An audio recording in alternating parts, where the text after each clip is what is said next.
Welcome back. Well, unfortunately, there's some evidence now that the coronavirus is evolving and could be changing into a new strain, which could be fairly dangerous compared to some of the previous strains we've seen more recently.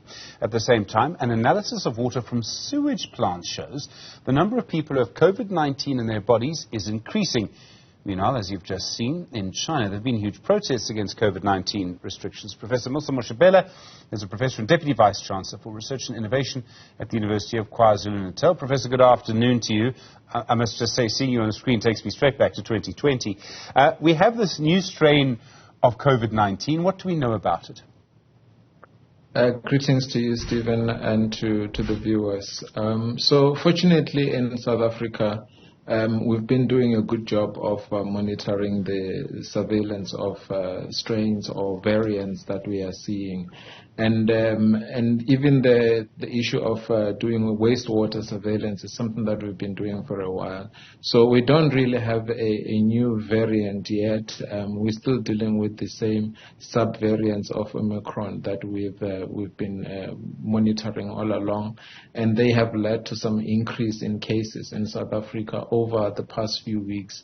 And in fact, a lot of people may not even be aware that the cases had increased over time, but now they're sort of reaching a plateau, and it's because then for the most part they are not severe, they are not causing a lot of deaths, and also it's because for most people in general they have immunity either from infection or from vaccination. So for us in South Africa, it is just about continuing to monitor and seeing whether any of the different branches of the variants are going to be a problem or not. At this point, really, we're just monitoring and dealing with what we encounter as we go along.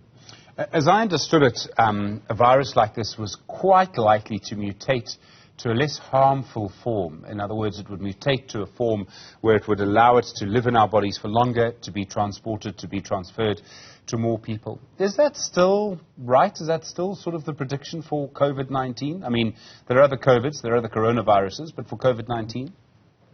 Yeah, I mean, for what we have seen, starting from the third wave to the fourth wave with Omicron and the fifth wave, which was less detrimental in South Africa, we have seen generally a decrease in the amount of hospitalization and the decrease in the amount of deaths.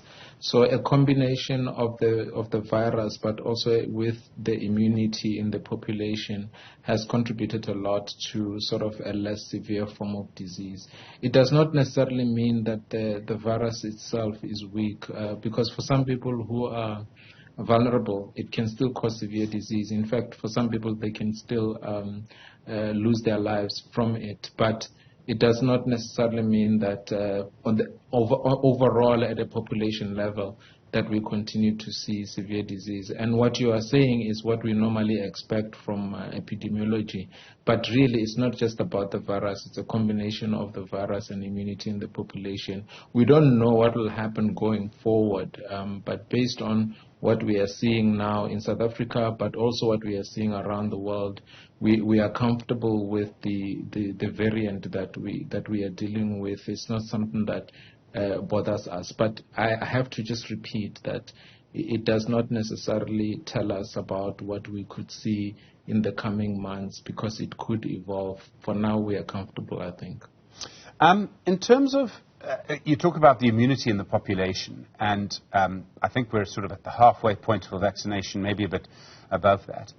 So you'll have seen this argument. I'm afraid Twitter still allows this, but you would have seen people who say, well, why then did people need to get vaccinated if their bodies in the end developed immunity? Yeah, so it's absolutely important to know that for immunity from infection comes at a cost. You lose lives, and most importantly, you also end up with, for people that may survive, they may end up with disability. We've been talking about the problem of long COVID, or what the World Health Organization called post-acute COVID. But essentially it's the disability that comes from the time when people have recovered from the acute phase and they continue to be sick in one way or another, mostly because of confusion or chronic cough or loss of breath, or maybe even weakness of the muscles and loss of strength. And so all of these things contribute to us saying that it's still important that at the time that a person gets infected or encounters the virus, they need to have some immunity, rather than someone who is just completely naive to the virus or who's completely vulnerable to it, because it can cause severe disease and they can end up in hospital and they can lose their lives. If they survive, they can end up with disability. So it comes at a cost, which is why vaccines are better than just exposing people to infection. We look at the situation that we have. You talk about the levels of immunity in our population because of exposure, because of vaccinations, very importantly. In China, I'm sure you've seen these protests that we've been reporting on. There's still very strict lockdowns there. It seems to me one of the problems China may now have is that they're seeing the rest of the world sort of back to normal, living without face masks, for example. No one at Qatar watching the World Cup is really wearing a face mask. What would happen if China just relaxed its policy? They've got an elderly population. Would a lot of people suddenly be very, very vulnerable to serious infection? Yeah, so in China, it's a difficult one for them because they're estimated to have about 40% immunity, and we probably have about more than 90% now. For them, a large part of the population is still vulnerable. And if, for example, they were to open up their borders, because their borders are pretty much still closed, it's not easy to travel to China at the moment. They could end up with about 2 million deaths that could come from infection with the Omicron variant. So that's what they want to avoid. They want to avoid that risk of increased deaths because of the initial surge in infections. And the reason for that is also because they never really imported vaccines that were developed in the West. So they used their domestic vaccines, but those vaccines were not very, very effective for the most part. And so a large part of the population is still vulnerable. And we worry that they also worry about the fact that if people get infected, they could end up with a large population with disability from long COVID, which will really compromise their economy as well, even if some of them were to survive. So all of these things that we're talking about, they're also concerned about. Unfortunately for them, the rest of the world is really moving on when they are still under lockdown, and it makes it difficult for their people to accept the inequality or the injustice of being under lockdown when the rest of the world is moving on. Their economy might absorb it for some time, but I think that the need for freedoms is, as we have seen, can be quite strong in the population.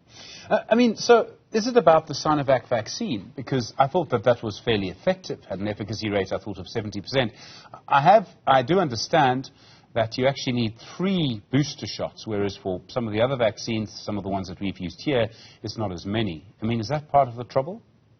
Yeah, it's part of the problem. It's been very difficult to assess the quality of the data for the vaccines, but in general, we sort of settled at about 50% of the effectiveness of the vaccine. So, and also, the other part is that hesitancy has grown. So, for example, there are elderly people who are not getting the vaccine until about November last year. So by that time also, hesitancy had grown a lot in the population. So their coverage of the vaccine is not great. And so a large part of the population is still vulnerable on top of vaccines that do not have the level of efficacy that we had seen with some of the vaccines that we use, like Pfizer and so forth. So the combination of those things is a problem. And really, the other issue is that they don't really have a strong health system per se. If the numbers were to surge, they did well in the first wave, but if the numbers were to really surge now, they will struggle with access to high care facilities or intensive care facilities. Professor Mosa Moshabela, I really appreciate the time. Thank you very much indeed. Professor and Deputy Vice-Chancellor of Research and Innovation at the University of KwaZulu-Natal. Good to talk again.